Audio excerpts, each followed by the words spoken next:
Subscribe कीजिए बिन Nasir network को और हमारी फैमिली का हिस्सा बनिए। हजरत अब्दुल्लाह बिन सलाम रजी अल्लाह अन्हा एक यहूदी थे। वो अपने मुसलमान होने का सबब बयान करते हैं। एक मर्तबा मदीना शहर से एक काफिला का गुजर हुआ। इस काफिले के पास एक ऊंट भी था।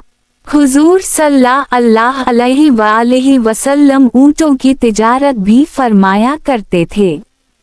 हुजूर सल्लल्लाहु अलैहि वसल्लम को ऊंट पसंद आ गया।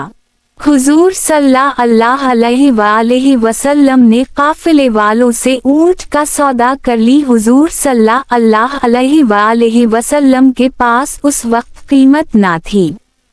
आप सल्लल्लाहु अलैहि वसल्लम ऊंट लेकर चल दिए और फरमाया मैं थोड़ी देर में कीमत भिजवा देता हूँ। काफिले वालों ने ना हुजूर से नाम पूछा और ना पता। जब हुजूर सल्लल्लाहु अलैहि वसल्लम चल दिए तो काफिले वाले लोगों ने एक दूसरे से कहा, तुमने ऊंट दे दिया मगर उस शख्स के नाम तक की खबर नहीं। मालूम नहीं ये कीमत बुझाएगा भी या नहीं।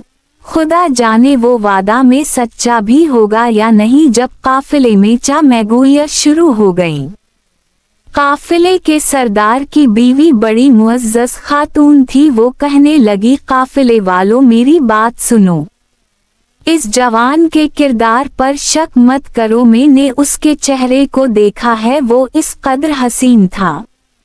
खुदा की कसम इतना हसीन वाव जमील चेहरा वाला शख्स वादा में झूठा नहीं हो सकता।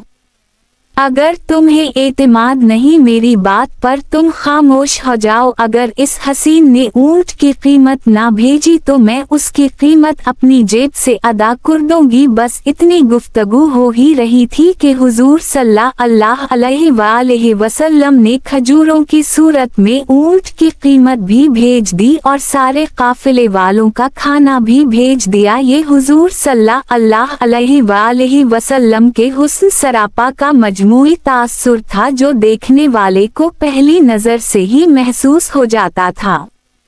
एक शेर पेश खिदमत है। मुझे क्या खबर थी रुकू की, मुझे होश कब थी सुजूद की। तेरे नक्श पाक की तलाश थी कि मैं झुक रहा था नमाज में। इस पोस्ट के लिए बस इतना कर दें कि मेरे और आपके आका सल्लल्लाहु अलैहि वसल्लम की ज़ात पाक पर दरूद पाक पढ़ दे ख्वाह दिल में ही।